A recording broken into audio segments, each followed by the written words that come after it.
merasa tak berarti, jalan dengan tanpa harapan, lalu tangan yang berlubang paku menjamah jadi hidup baru, dan kayu yang kasar mengubahkan jalan hidup yang penuh kegagalan.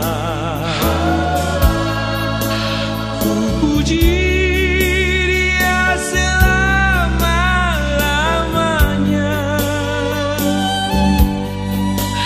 sebab salib mengubah hidupku, dan ku yakin darah Yesus yang suci sudah mengalir di Kalvari. Bila zaman berlalu, dunia mendebu, ku tetap pegang salib itu.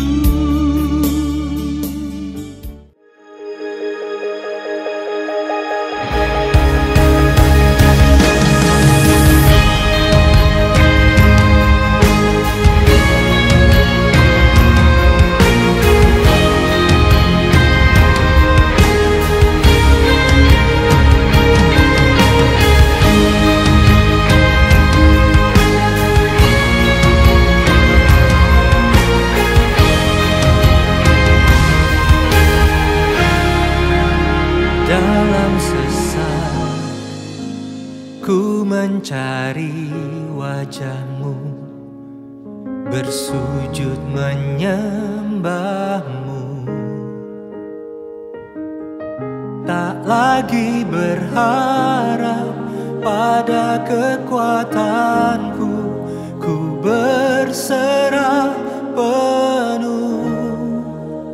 Kaulah sandaran hidupku, gunung batu dan perlindunganku, sampai akhir ku nyatakan, Yesus, hanya Engkau yang ku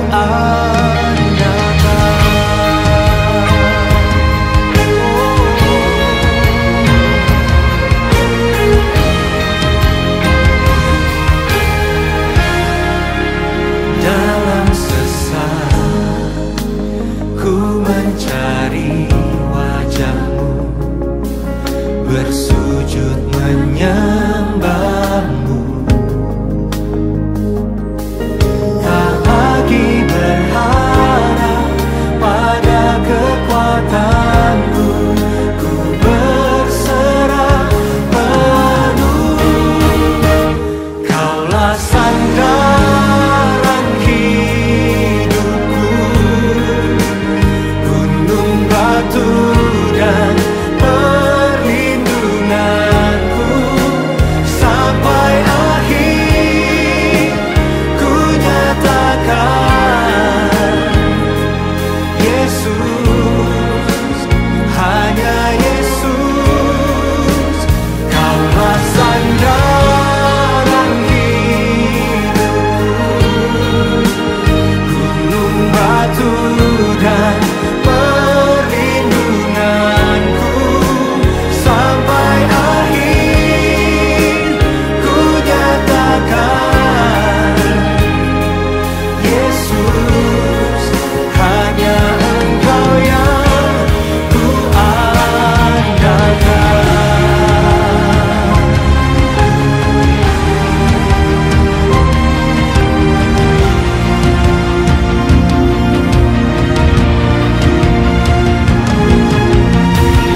Hadirat-Mu tidak hanya membuat kami bersuka cita.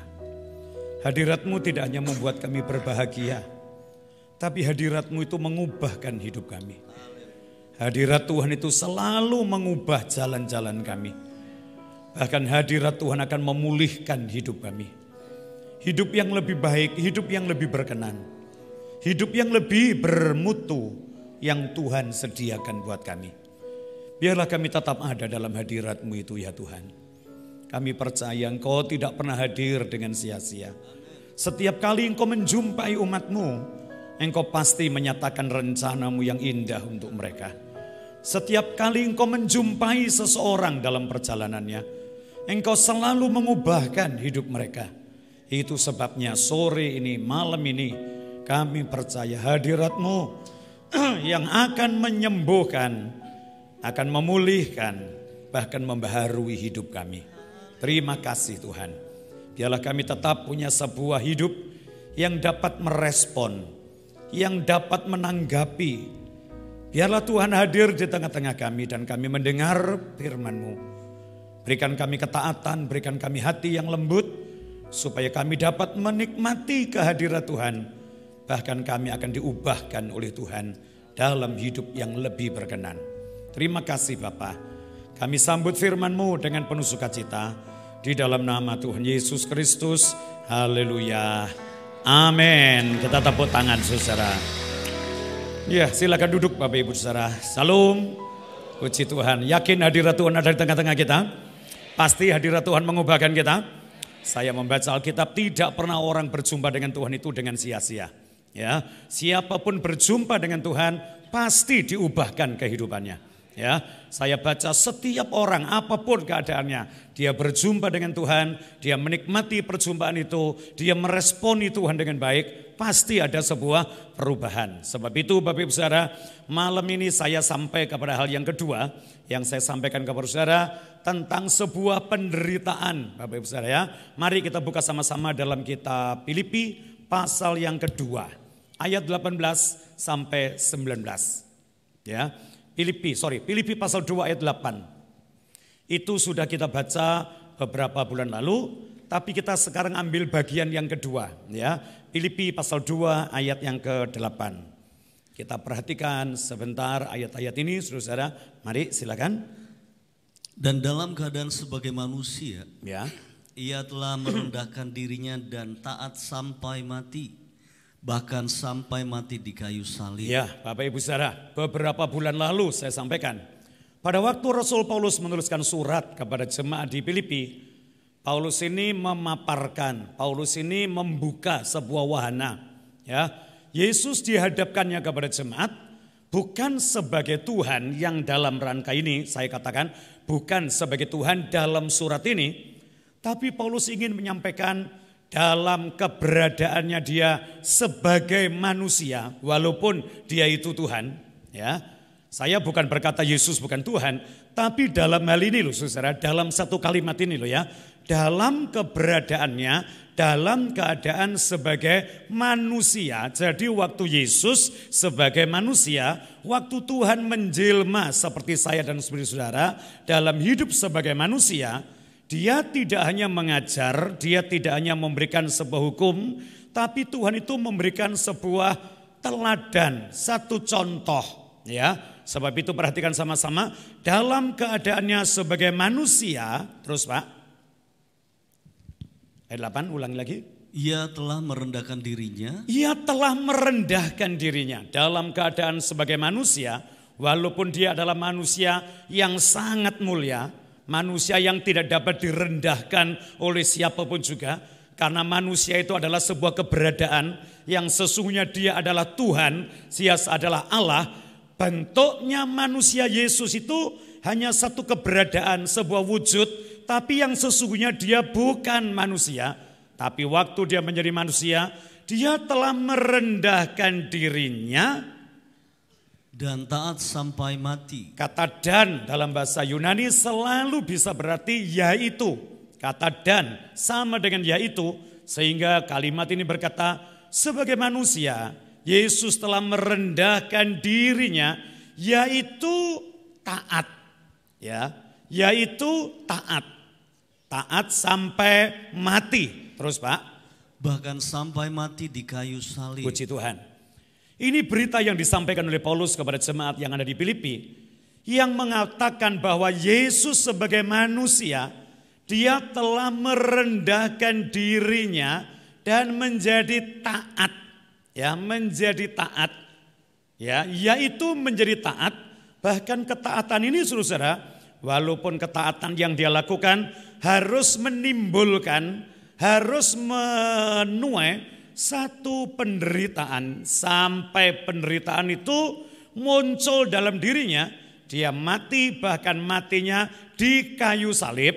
Saya waktu itu katakan penderitaan ini karena penderitaan karena ketaatan. Kalau kita bicara tentang penderitaan, saudara lihat penderitaan saya atau penderitaan saudara, waktu kita melihat penderitaan kita, jangan keburu-buru kita menjelatah, jangan keburu-buru punya satu kata yang setiap di-upgrade, setiap dicuci kayak film gitu ya, keluar kata. Di balik salib ada mahkota, di balik salib ada kemuliaan, di balik penderitaan ada berkat, habis hujan pasti ada pelangi, saudara-saudara. Sehingga kita mengerti, saya sudah mengerti, di balik salib ada mahkota kapan? Saya kalau melayani di sebuah gereja yang alirannya karismatik biasanya menjelang Paskah atau setelah Paskah ada salib, lalu atasnya salib itu ada gambar mahkota. Ya, yang melambangkan di salib, lalu ada mahkota, di atas penderitaan pasti ada kemuliaan. Kalau gereja Protestan selalu ada salib, lalu diselendangi selayar ungu. Pernah dengar Bapak Ibu pernah lihat? Ada salib, terus ada selayarnya warna ungu. Warna ungu warna apa? Warna ungu adalah warna kemuliaan. Sehingga jemaat waktu masuk gereja selalu didoktrin di balik penderitaan itu ada kemuliaan, di balik susah pasti ada berkat, di balik hujan ada pelangi. Hari ini saya ajak Anda pelan-pelan mikir, tidak semua salib itu menimbulkan sebuah kemuliaan, saudara. Ya, jadi jangan tergesa-gesa. Oh, hari ini aku menderita. Di balik penderitaan pasti ada kemuliaan. Alon-alon dhisik. Salib yang mana yang menimbulkan kemuliaan? Salib yang menimbulkan kemuliaan adalah sebuah salib yang terjadi, penderitaan yang menimpa seseorang karena sebuah ketaatan. Bapak Ibu Saudara, yang percaya katakan amin. Halo, yang percaya katakan amin. Yang mengerti tepuk tangan dulu yang meriah buat Tuhan kita. Penderitaan yang membawa sebuah kemuliaan, penderitaan yang membawa sebuah berkat, hanyalah penderitaan yang didapat seseorang karena ketaatan. Coba kita lihat, karena Yesus taat sampai menderita, bahkan sampai mati di kayu salib. Ayat 9 mengikutinya, mari. Itulah sebabnya Itulah sebabnya. Sebab apa? Sebab ketaatannya, sebab penderitaan karena ketaatan itu Allah sangat mentinggikan dia. Ya. Dan mengaruniakan kepadanya nama di atas segala nama. Puji Tuhan. Oleh sebab itu sebabnya, oleh sebab dia menderita karena ketaatan, maka di balik penderitaan itu akan ada kemuliaan. Tolong jemaat, semua kita akan gerak tangan sama-sama ya, gerak tangan. Siapa Bapak Ibu yang masih ingat cerita Paskah? Waktu Yesus disalibkan di Golgota, waktu itu di Golgota berdiri berapa salib? Tolong angkat tangan. Hah? Ayo rodok banter. Berapa? 3. Siapa yang yakin ada 3 salib, angkat tangan dengan jari 3. Sip, 1, 2, 3, angkat. Yakin? Halo, yakin? Halo, lagi, yakin? Harus yakin ada 3 salib, yakin? Siapa yang ngasih tahu Anda bahwa ada 3 salib? Gambar. Yang lain? Film, gitu ya. Yang lain? Oke, masih percaya bahwa ada 3 salib di Golgota? Angkat sekali lagi. Saya tanya, menurut Anda salib Yesus yang mana? Wah, hebat. Tepuk tangan dulu yang meriah ya. Ini jemaat Betani ini memang lulus semua. Psalm 1-4. Salib Yesus yang mana Ibu Bapak? Yang tengah. Betul? Siapa yang ngasih tahu Anda? Alkitab. Alkitab berkata bersama dengan Yesus disalibkannya dua orang penjahat. Satu sebelah kanannya, yang satu sebelah kirinya. Sehingga praktis berita itu berkata salib Yesus ada yang tengah. Lah, salib tengah ini loh yang saya sedang bicarakan kepada Anda. Salib yang tengah ini yang saya lagi khotbahkan, salib ini yang diberitakan Paulus, salib ini yang diberitakan hamba-hamba Tuhan, salib inilah yang menyelamatkan jemaat Betani Solo, salib inilah salib yang luar biasa buat kita. Amin. Ya cuma yang tengah ini, yang pinggir enggak. Kenapa? Salib yang tengah adalah salib yang didapat oleh Yesus karena sebuah ketaatan. Sedang salib yang pinggir ini salib yang didapat karena kejahatan. Ingat. Ya.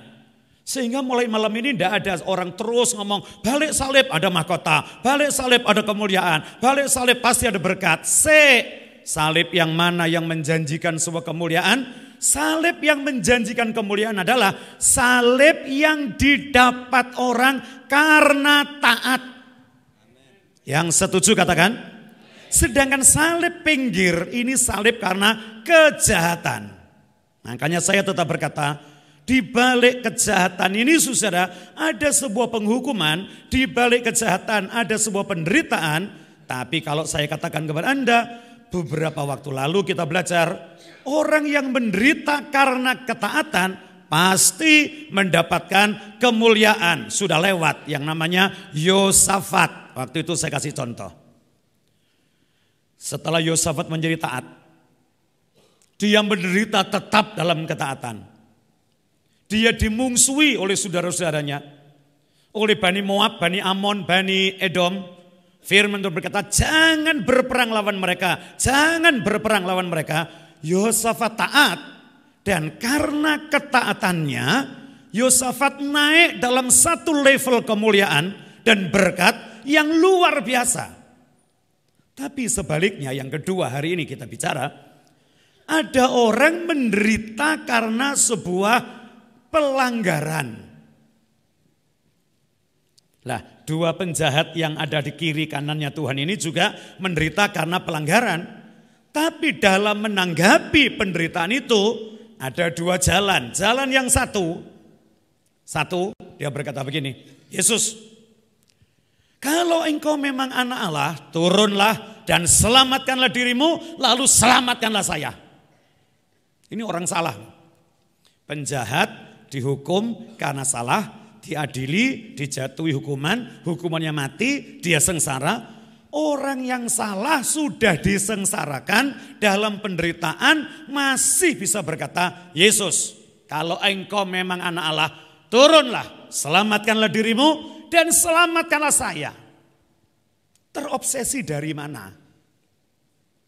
Orang yang lewat menghina Yesus, tentara-tentara menghina Yesus, para perwira mengejek Yesus, imam-imam mengejek Yesus. Dia pun terobsesi untuk mengejek Yesus. Kenapa? Semua orang mengejek dia, saya juga mengejek dia. Tidak tahu siapa dia. Dia ini disalibkan, menderita karena sebuah kesalahan.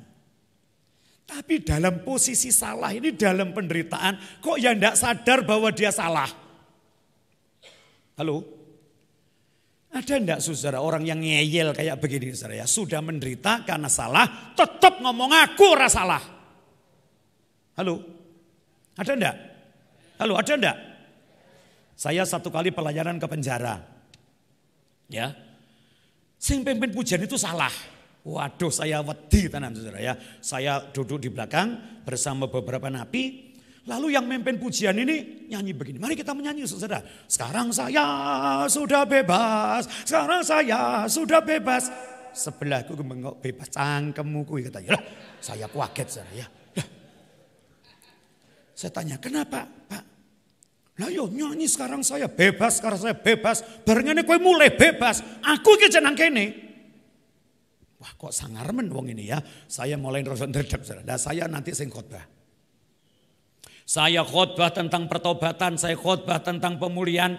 Setelah itu saya duduk, dia minta didoakan. Om, doa saya om. Yo, gini. Piye ceritane? Apa yang keluar? Saya ini sebenarnya salah. Lah. Hakim itu sing salah. Jaksa sing salah, penuntut sing salah, saksi sing salah.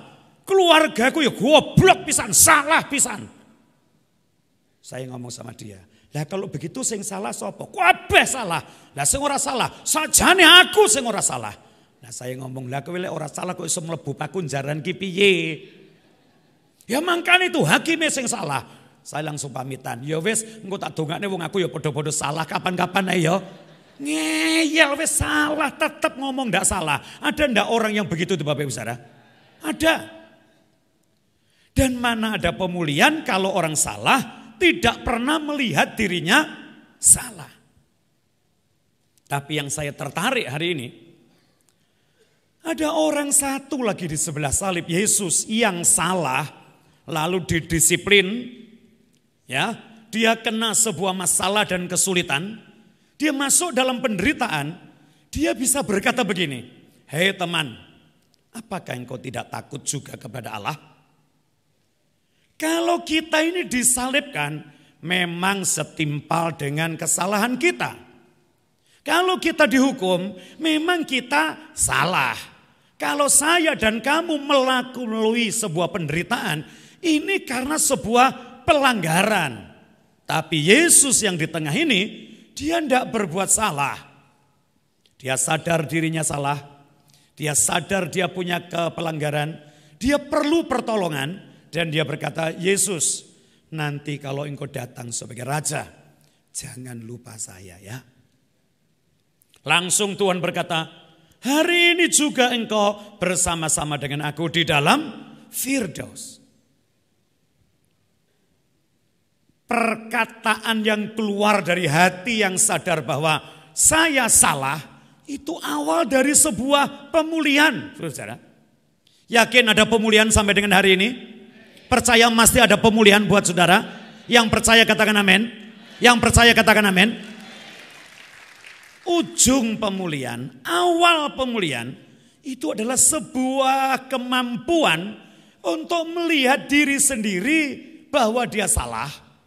Dia insaf akan kesalahannya, lalu dia mengakui kesalahannya, itu awal dari sebuah pemulihan. Ini karya Roh Kudus yang besar. Kenapa? Kalau roh itu turun atas kamu, kata Tuhan Yesus, roh itu akan menginsafkan dunia, supaya dia bisa insaf akan segala pelanggaran dan dosa. Ini yang membuat orang dipulihkan. Roh Kudus, roh pemulih. Bagaimana dia bekerja? Yang pertama kali membuat saya dan saudara sadar saya salah.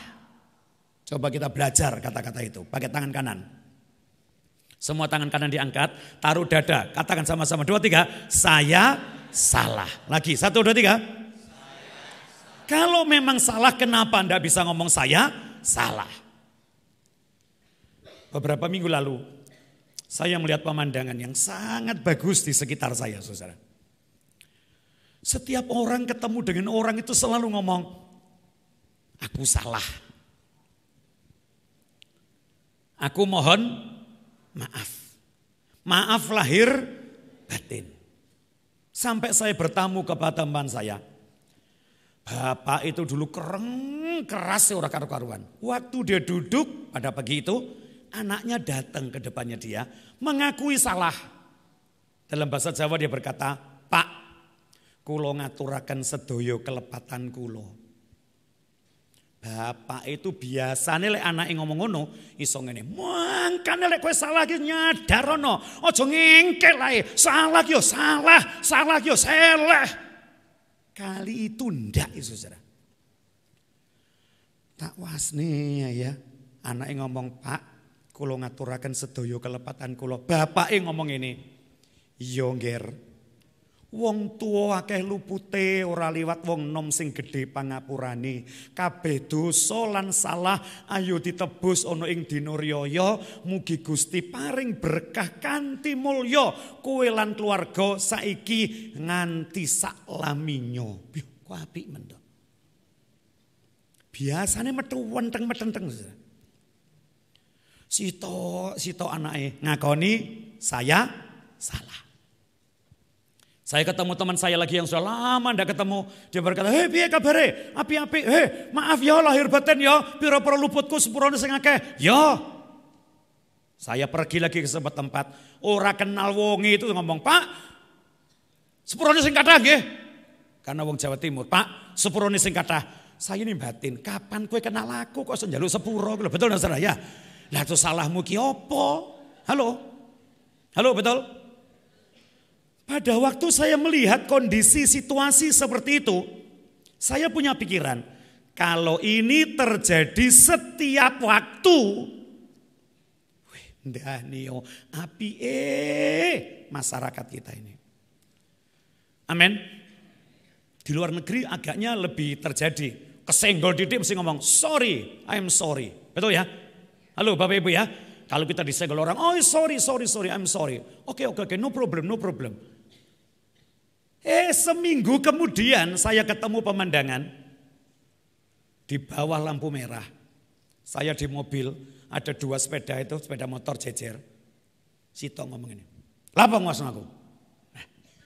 "Lapa nguasno aku?" Aku ya takon dong, wong diwasno kok takon. Yang satu ngomong, "Ya kalau lapo diwasno tok kok lapo sih wong nguasno tok kok." Loh. Duwe moto ya geng nguasno. Sito meneh. "Tapi aja mendeli aku. Sapa sing mendeli ancen motoku gede?" katanya ya. Tuh gue eger nang dalan itu saudara ya. Iki mang opo perkorone saudara ya. Coba kita lihat. Coba ini loh.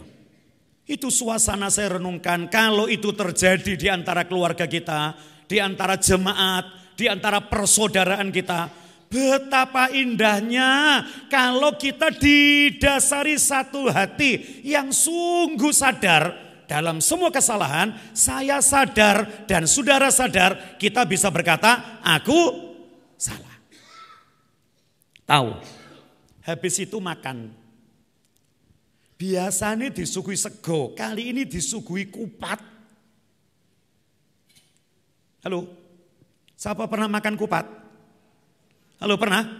Apalagi Jawa Tengah, waduh tahu kupat, betul ya? Saya besok akan makan itu tahu kupat Magelang. Ya, tahu kupat. Apa toh kupat itu saudara? Kupat itu keluar setiap kali hari-hari pemaafan, hari mohon maaf. Kupat itu basa Jawa, kirata basa. Kupat itu tako kembung, kula lepat.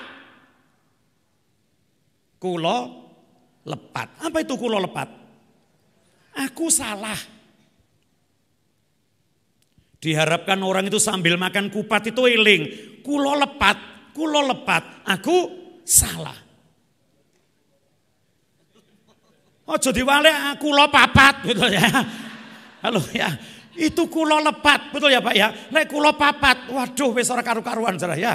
Coba lihat, kulo lepat. Dan orang yang merasa dapat meyakini, dapat melihat dirinya salah, itu pun bukan karyanya dia loh saudara. Manusia tidak pernah ada yang dapat merasakan kesalahannya kecuali Roh Kudus turun. Roh itu memberikan keinsafan dan orang yang dipenuhi dengan Roh bisa mengakui kesalahan pasti akan dipulihkan oleh Tuhan. Yang setuju katakan, yang percaya katakan. Coba kita lihat masuk satu contoh, Kejadian pasal 16. Kejadian pasal yang ke-16. Ayat 1. Adapun Sarai istri Abraham itu tidak beranak. Ia mempunyai seorang hamba perempuan orang Mesir, Hagar namanya. Adapun Sarai, belum Sarah. Masih Sarai. Istri Abraham, belum Abraham. Masih Abraham.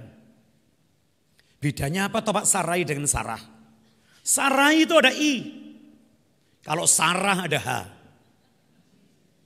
Halo? Betul? Anggit mungkin kelas 1 apa taman kanak-kanak atau Pak, betul ya? Sarai itu ada I. Nanti lain kali kita lihat. I itu apa? Tapi waktu Sarai menjadi Sarah ada H. Abram menjadi Abraham ada H. Ini manusia diubah dengan luar biasa. Kenapa? ada oknum H, ada pribadi H, singkatan dari YHWH, sorry bukan Yahweh loh ya, YHWH. Siapakah YHWH? YHWH itu adalah Tuhan, YHWH itu adalah Allah. Kalau orang Israel ketemu kata ini, selalu mereka mantu untuk menghormatinya. Dan mereka tidak akan menyebutkan nama itu, tapi mereka cukup dengan mengatakan, menganggukkan kepalanya, menghormati. Waktu Sarai jadi Sarah, semua Alkitab pakai H, kecuali bahasa Indonesia. Jadi bahasa Indonesia, saya ngalahi tak tambah HDW, saudara. Sarah tambah Sarah. Koi pakai Sarah, Inggris pakai Sarah, Jawa pakai Sarah. Yang saya ceritakan hari ini bukan Sarai dan Abram, tapi dia punya hamba namanya Hagar. Hagar ini orang Mesir. Nama Hagar artinya pengembara. Mungkin Sarai mendapatkan Hagar ini waktu Sarai menjadi pengembara. Dia ada di tanah Mesir, Kejadian pasal 12. Waktu ada kelaparan di tanah Negeb atau tanah Kanaan, Sarai pergi bersama dengan Abram suaminya. Dan di sana mulai melihat sebuah pemikiran seorang Sarai tanpa H dan Abram tanpa H. Abram itu bisa berkata kepada istrinya begini. Nanti kalau ditanya orang jangan ngomong kue bojoku ya. Nah kenapa? Kue ki ayune kenemenen. Jangan omong kalau kamu istriku. Katakan saja engkau ini saudaraku karena engkau terlalu cantik. Nanti jangan-jangan ada orang yang jatuh cinta kamu lalu dia bunuh aku dan kamu akan dikawini dia. Jadi jangan ngomong loh kamu istriku ya. Ini seabram tanpa H. Dianggap rumah tangga itu kayak dolanan gitu saudara. Bahaya titik gitu terus. Kok jadi bojoku ya. Memang Abram dan Sarah ini satu nenek. Memang saudara. Lah Sarai juga berkata, "Ya." Sampai di sana Firaun yang tanya. Dan dijawablah itu bukan suaminya. Firaun ingin mengambil Sarai menjadi istrinya, tapi singkat cerita tidak jadi karena perlindungan Tuhan. Sarai mendapat uang tebusan dari Firaun pasal 12 yang terdiri dari emas, perak, kambing domba, lembu sapi, ya, keledai betina dan hamba laki-laki dan perempuan, salah satunya adalah Hagar. Makanya bahasa Hagar ini bahasa Ibrani, artinya pengembara. Ya. Dia sebagai seorang budak yang dibawa oleh Abram menuju tanah Negeb. Lalu terjadilah sebuah tragedi. Ayat 2.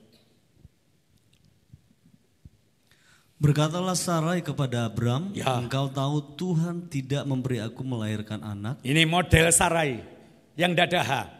Tuhan berkata kepada Sarai waktu itu, keluarlah bersama dengan suamimu ya. Atau dia dengar kata Abram, keluarlah dari negeri nenek moyangmu, dari rumah ayah ibumu, menuju kepada negeri yang akan kutunjukkan kepadamu. Aku akan memberkati engkau, aku akan menjadikan engkau bangsa yang besar. Orang yang memberkati engkau akan kuberkati, orang yang ngutuki engkau akan kukutuki dan sebagainya dan sebagainya dan sebagainya. Tapi Sarai yang tanpa H dia berkata, Tuhan tidak memberi aku melahirkan anak. Karena itu baiklah hampiri hambaku itu. Hampiri hambaku itu. Mungkin oleh dialah aku dapat memperoleh seorang anak. Ya. Dan janji Tuhan yang pasti dia ingkari. Tuhan tidak memberikan aku anak. Padahal Tuhan yang janji loh. Pasti Tuhan akan memberi. Dia berkata Tuhan tidak memberi aku anak. Yang tidak mesti masih mungkin diangkat. Ambil Hagar. Mungkin melalui dia aku punya anak. Orang yang tidak ada roh Tuhan, roh kudus bekerja tanpa iman, kualik-walik hidupnya saudara. Sing pasti janji Tuhan tidak dipercaya, sing masih mungkin malah digandoli. Halo? Betul? Mungkin melalui dia aku punya anak. Sing mungkin, mbok menowo, mugo-mugo, lek iso. Yang pasti ini tidak bisa dipegangnya. Ya terus. Dan Abram mendengarkan perkataan Sarai. Abram yo ae. Halo. Umur yo wis 85, untuk perawan umur 28, apane sing ora ditolak? Yo ae. Dan untung peristiwa ini di Negeb. Kalau di Solo ada pasangan lanang 85 wedok 28 pasti nanggap dangdut. Terus akeh sing nyumbang lagu. Lagunya apa? Jamane dan. Betul enggak? Wong tuwa. Sakmono ae. Wis, cukup. 85 dengan 22. Terus, Pak. Jadi Sarai istri Abram itu mengambil Hagar hambanya orang Mesir itu. Terus? Yakni ketika Abram telah 10 tahun tinggal di tanah Kanaan. Ya, pada waktu itu Abraham telah 10 tahun tinggal di tanah Kanaan. Sehingga umur Abraham sudah 85. Hagar kira-kira 22 tahun lah gitu ya. Kalau seorang anak budak di bawah umur 12, biasanya setelah dicap dia sebagai seorang budak. 10 tahun kemudian ya 22 lah sampai 27 kira-kira begitu ya. Lanjut Pak. Lalu memberikannya kepada Abram suaminya untuk menjadi istrinya. Ya. Terus Abram menghampiri Hagar lalu mengandunglah perempuan itu. Abram menghampiri Hagar lalu mengandunglah perempuan itu. Ketika Hagar tahu bahwa ia mengandung, maka ia memandang rendah akan nyonyanya itu. Iya, ini persoalan mula-mula. Ini penyebab permulaan. Ketika Hagar mulai mengandung, dia memandang rendah nyonyanya itu. Kata memandang rendah itu adalah sebuah wakil dari kata kesombongan, saudara. Sebagai seorang hamba yang taat dari waktu dia ikut Sarai sampai pada titik yang demikian jauh. Sampai disuruh apapun juga dia taat. Sampai perintah yang tidak mungkin dapat dilakukannya. Dia menjadi taat dalam penderitaan. Tidur sama Tuhan ya. Nggih ndoro, inggih. Engko lek kowe meteng kuwi dudu anakmu lho ya. Kuwi anakku lho ya. Inggih. Bayangkan saudara. Seorang wanita muda suruh tidur dengan pria umur 85. Ini sudah beban mental yang luar biasa. Tapi dalam hal begitu Hagar adalah hamba yang taat. Ya, inggih. Engko lek kowe kudu meteng lho ya. Nggih, engko lek wis meteng iki dudu anakmu lho, anakku lho. Agaknya Hagar waktu itu dianggap koyo citaan gitu saudara. Aku serasa meteng orang duwe anak. Ya, aku serasa weing. Iki teko bojoku kono benih diselen nang kandunganmu, lek wis dadi metu kuwi teku lho ya. Coba lihat saja. Ini sebuah perintah yang tidak mungkin ditaati oleh orang lain sampai zaman ini. Tapi toh pada waktu itu Hagar memberikan sebuah contoh yang disebut dengan contoh ketaatan, nurut, manut. Sayang pada waktu dia manut sampailah kepada suatu peristiwa, ketaatan itu sirna karena kerasukan dengan sebuah sifat yang namanya kesombongan.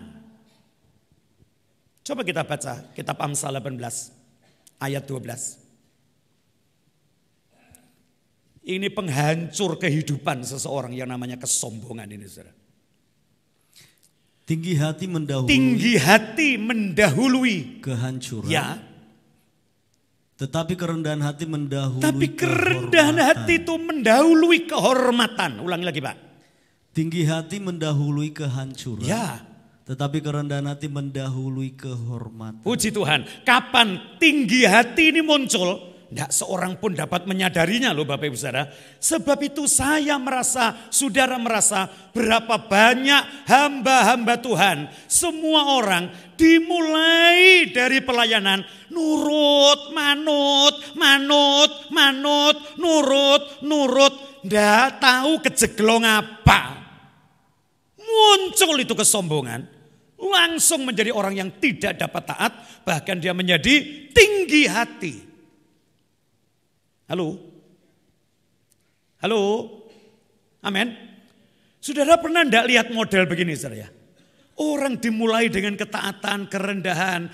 Tuhan pimpin diangkat, alon-alon tapi pasti. Pelan-pelan tapi menuju sana. Pasti semakin tinggi. Nggak tahu ceritanya, kelebon angin opo.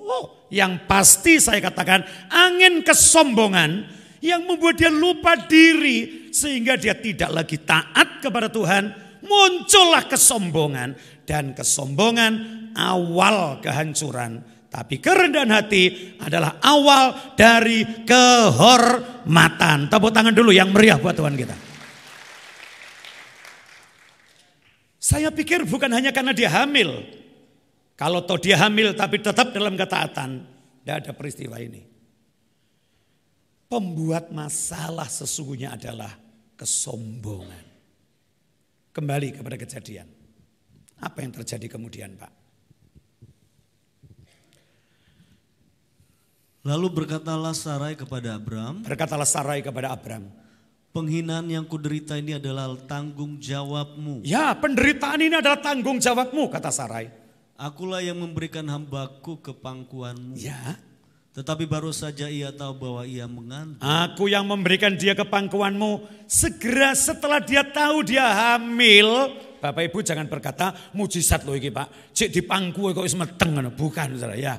Ini di pangkuanmu itu maksudnya menjadi istrinya. Aku yang mempersembahkan dia ke pangkuanmu. Setelah dia hamil. Terus. Ia memandang rendah akan aku. Ya. Tuhan kiranya yang menjadi hakim antara aku dan engkau. Nah coba lihat. Tadi dalam keputusan ngasih Hagar kepada Abram. Ndiono Tuhan dilibatkan.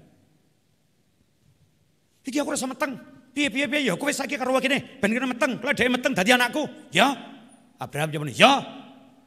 Ya ndak ada itu Tuhan dilibatkan. Bareng wis kacau balo, atine galo grewegeten ngomong apa? Tuhan jadi hakim antara aku dan engkau. Tuhan ngomong apa? Lah, melu apa aku?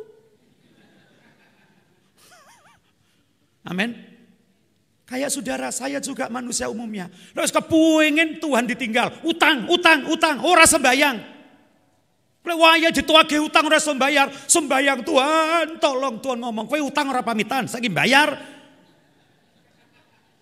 Halo.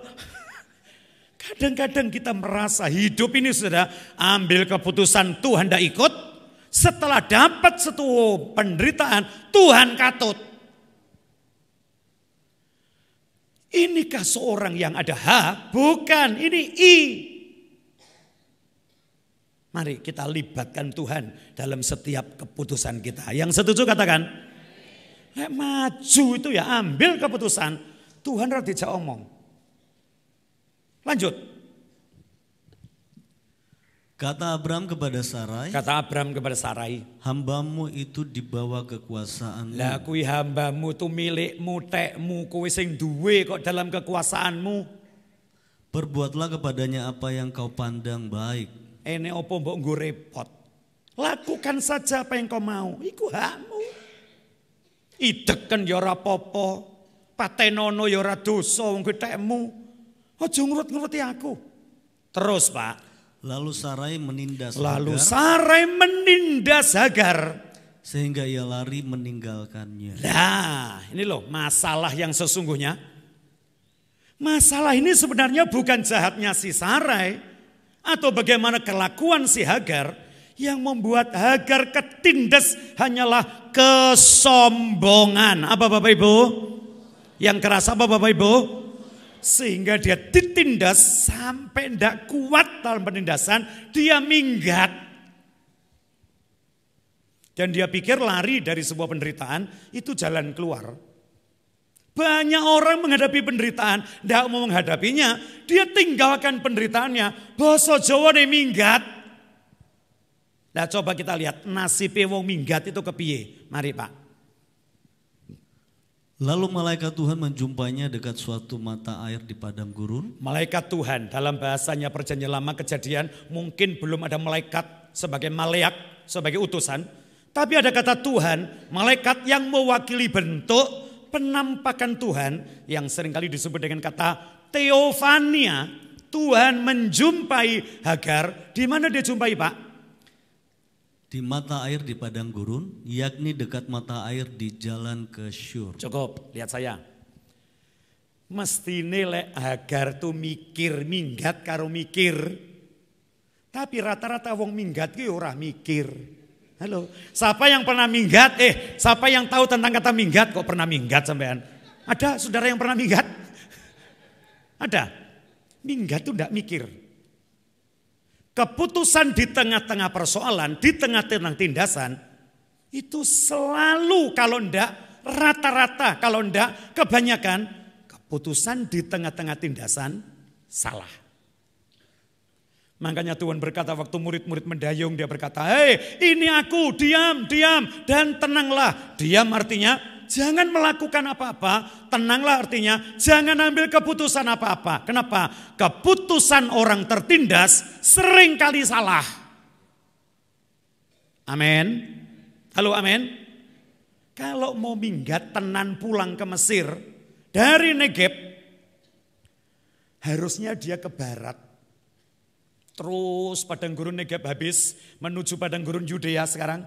Terus turun ke jalur Gaza sampai Gaza. Sampai Gaza ada kota-kota Filistin, ada Askelon, Ayalon, Timna dan sebagainya ke selatan. Lalu terus padang gurun Sin menuju ke barat. Waktu itu terusan Suez belum digali. Pasti mereka masuk Mesir ketemu dengan negaranya. Jalan inilah yang dilewati anak-anak Yakub beli gandum. Tapi Hagar wong jenenge minggat, mana ono wong minggat mikir. Langsung ke selatan menuju padang gurun Syur.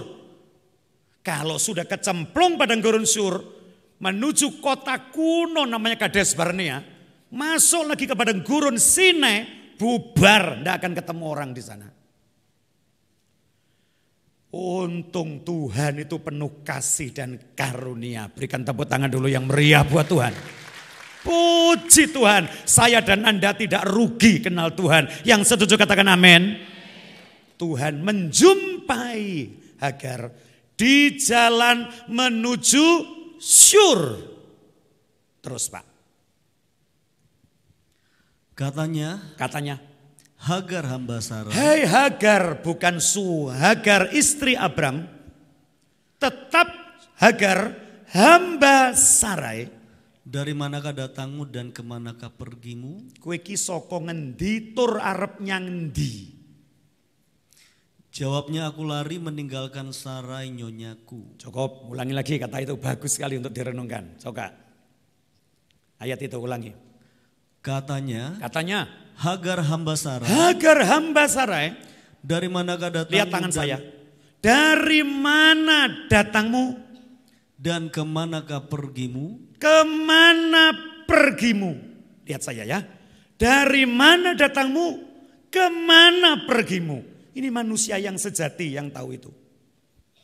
Di Solo itu kalau ada wayang, baik wayang wong atau wayang kulit, satria ketemu satria. Sing ditanya apa?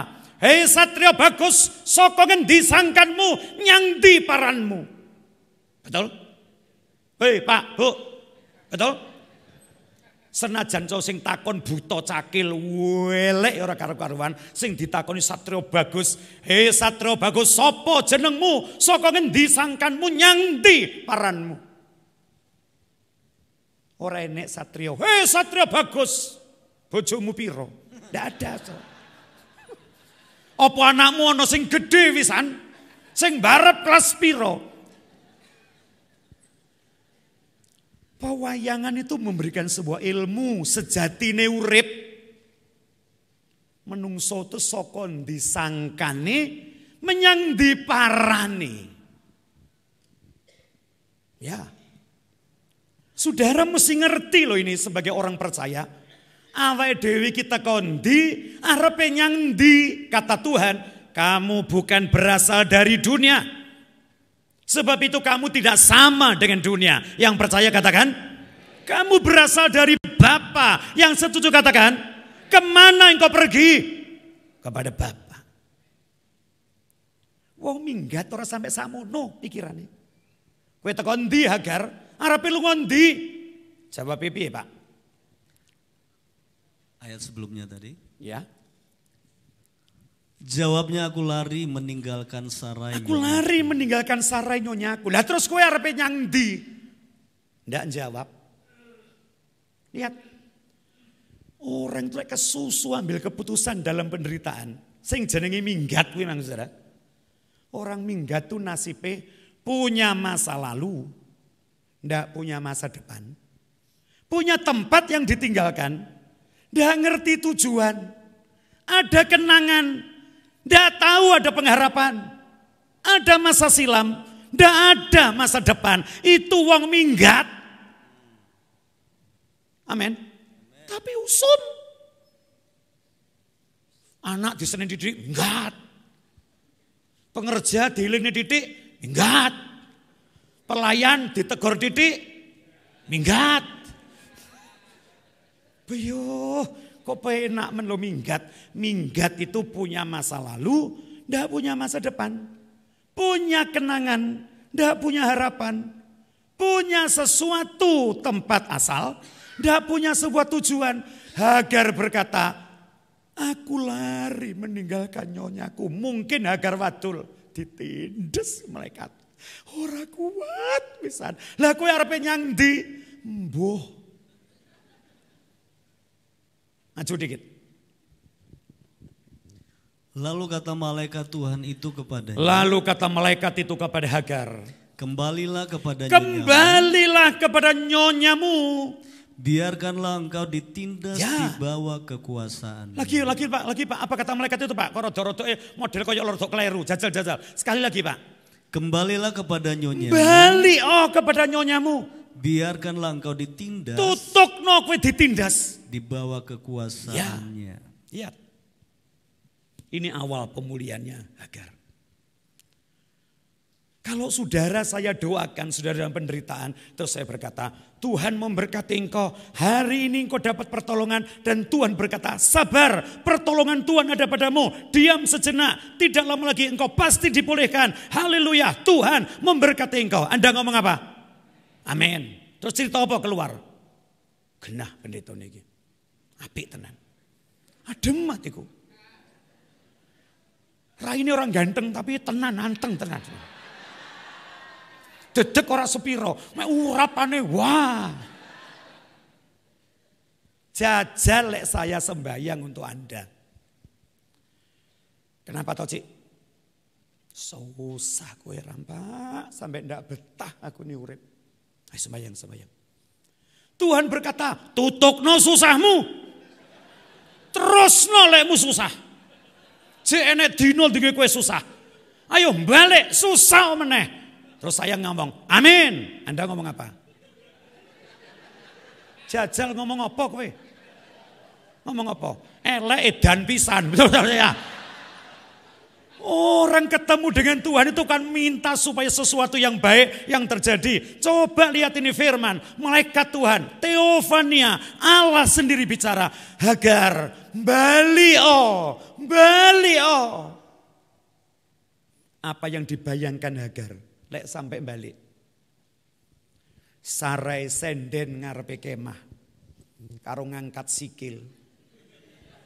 Kledang Hagar teko ngomong apa? Loh, balik. Piye? Rai kotak apa segitiga apa segi pira? Ora ono panganan to nang jaba. Kenapa balik? Nggih nyah, kula balik. Sikile ngangkat. Mangkane minggat ki mikir. Apa ndak gitu, Saudara? Halo? Itu terkenang-kenang di pikirannya Hagar. Minggat ki mikir. Tapi orang minggat enggak pernah mikir.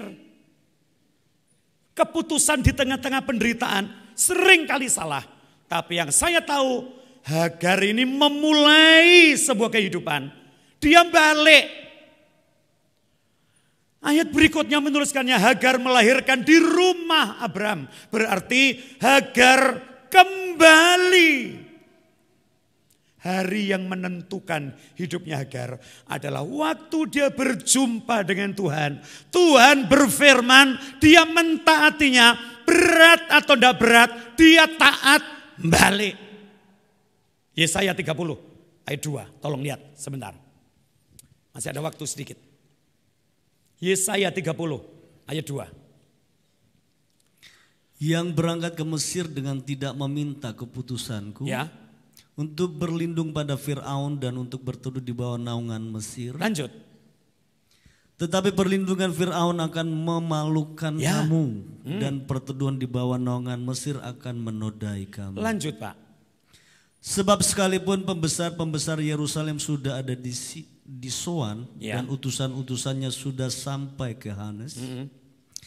Sekalian yang akan mendapat malu karena bangsa itu tidak dapat memberi faedah kepada mereka. Anda mau lari kemana kalau tidak lari kepada Tuhan?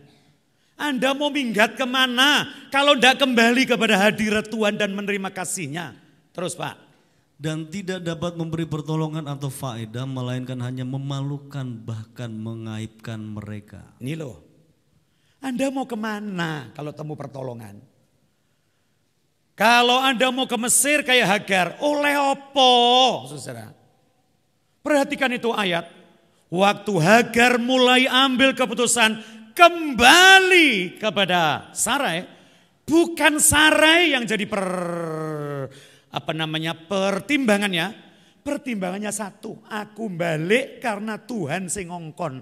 Lendak Tuhan ngongkon aku rambalik. Aku kembali karena Tuhan yang nyuruh. Lendak Tuhan yang nyuruh, tak bani mati aku rapopo. Tapi karena Tuhan yang menyuruh, dia berangkat. Dan lagi Tuhan berkata, kamu ini mengandung loh. Anak dalam kandunganmu ini engkau namakan dia Ismail karena Tuhan mendengar penderitaanmu itu. Siapa yakin Tuhan mendengar penderitaan kita? Siapa yakin Tuhan melihat penderitaan kita? Siapa yang yakin? Tolong angkat tangan. Yakin Tuhan tahu penderitaan kita? Kita tepuk tangan dulu yang meriah buat Tuhan kita. Bali oh, Tuhan tahu. Bali oh. Amin. Setelah itu ternyata yang ada dalam kandungannya Hagar, pasal 17 ayat 20. Kejadian 17 ayat 20. Tentang Ismail. Aku telah mendengarkan permintaanmu. Ya. Ia akan kuberkati. Kubuat beranak cucu dan sangat banyak. Ia akan memperanakan 12 raja. Ya. Dan aku akan membuatnya menjadi bangsa yang besar. Ismail yang mana? Anak hamba. Hamba sing biyen minggat kae lho. Hamba yang mana? Sing kapan kedadi sombong itu loh Bu, Pak. Halo? Tapi terus ketemu Tuhan di tengah jalan. Halo? Terus menanggapi perjumpaannya dengan Tuhan. Betul? Lalu nurut, betul? Balik, betul? Anak seorang hamba, ibunya taat kepada Tuhan, anaknya diberkati loh dengan luar biasa. Ibu-ibu dengar baik-baik. Bukan hanya untuk dirinya dia taat, untuk anak yang ada dalam kandungannya. Saya setiap kali baca kitab 1 Tawarikh, 2 Tawarikh, 1 Raja-Raja, 2 Raja-Raja, selalu ada tulisan raja yang memerintah ialah nama ibunya. Kenapa? Kalau ibunya taat, anaknya pasti luar biasa. Tapi siapa yang akan memulai ketaatan? Saya dan saudara berani ambil keputusan balik. Kalau Tuhan yang suruh, kenapa tidak kita mentaatinya? Tepuk tangan dulu yang meriah buat Tuhan kita. Hagar ditetapkan jadi seorang ibu, melahirkan dalam kandungannya ada 12 orang raja. Siapa yakin janji Tuhan itu ya dan amin? Yakin? Angkat tangan kanan, katakan sama-sama. Saya percaya. Janji Tuhan iya dan amin. Saya percaya yang dijanjikan Tuhan pasti jadi dalam hidup saya. Yang setuju tepuk tangan lagi yang meriah. Ayat penutup. Apa benar hamba ini jadi mulia kehidupannya? Pasal 25. Kitab Kejadian 25. Ayat 12. Pelan-pelan perhatikan ayat penutup kita ini. Inilah keturunan Ismail. Inilah keturunan Ismail. Anak Abraham. yang telah dilahirkan baginya oleh Hagar, perempuan Mesir hamba Sarah, yang dulu minggat tapi terus taat, yang dulu melarah tapi sekarang bertobat, yang dulu karepe dewe sekarang nurut Allah, yang dulu ngakoni nuruti hati panas. Ya, makanya saudara kalau ada persoalan jangan nuruti hati panas, ojo nuruti jenang kepanasan. Sareh, tenang, jangan ambil keputusan. Ini loh orang yang dulu pernah minggat jadi begini modelnya karena taat. Lanjut Pak. Inilah nama anak-anak Ismail. Ini nama anak-anak Ismail. Menurut urutan lahirnya. Menurut urutan lahirnya. Bapak Ibu lihat tangan saya biar saudara kita ini membacakannya dengan pelan-pelan. Nebayot. Anak sulung Ismail. Anak pertama. Selanjutnya Kedar. Adbel. Yang ketiga Adbel. Mibsam. Yang keempat Mibsam. Misima. Yang kelima Misima. Duma. Yang keenam Duma. Masa. Yang ketujuh Masa. Hadad yang kedelapan. Tema. Yetur. Nafis. Yang ke-11 Nafis. Dan Ketma. Yang ke-12 Ketma. Berapa orang Bapak Ibu Saudara? 12. Lanjut Pak, dikit lagi. Itulah anak-anak Ismail dan itulah nama-nama mereka. Itu cucu-cucunya Hagar. Itu nama-nama mereka. Menurut kampung mereka. Dan menurut perkemahan mereka. Ya. 12 orang raja. Tepuk tangan sekali lagi yang meriah buat Tuhan kita. Berapa orang raja Bapak Ibu Saudara? 12. Berapa orang raja Bapak Ibu Saudara? 12 orang raja. Terus? Masing-masing dengan sukunya. Cukup. Siapa orang ini? Orang punya anak satu jadi raja. Ibu punya anak jadi raja satu. Itu sudah disebut Ibu Suri. Lah Ibu Suri itu morotuone permaisuri. Lagi ada orang mbah duwe putu 12 kabeh raja. Mesti dhuwure Ibu Suri. Mbah Seret apa mbah apa serang ngerti saya. Mulianya kayak ngono tuh loh sampai ndak iso diomong nih. Halo. Amin.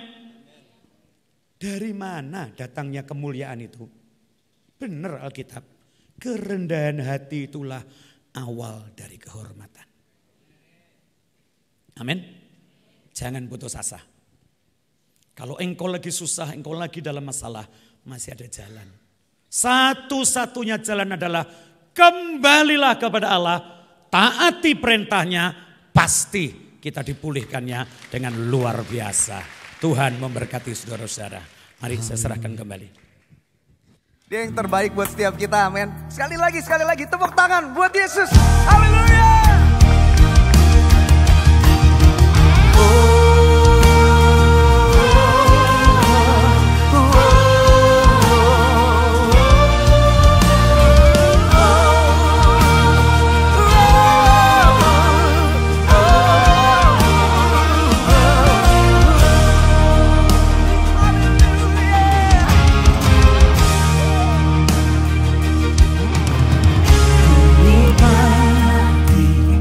Kasih setiamu ya Tuhan, lingkupi hati ini, tak beralas-balas. Kasih-Mu lengkapi jiwaku bernyanyi senang. Yesus penebus yang terang, tuntun di setiap langkahku. Yesus Engkaulah yang terbaik bagiku.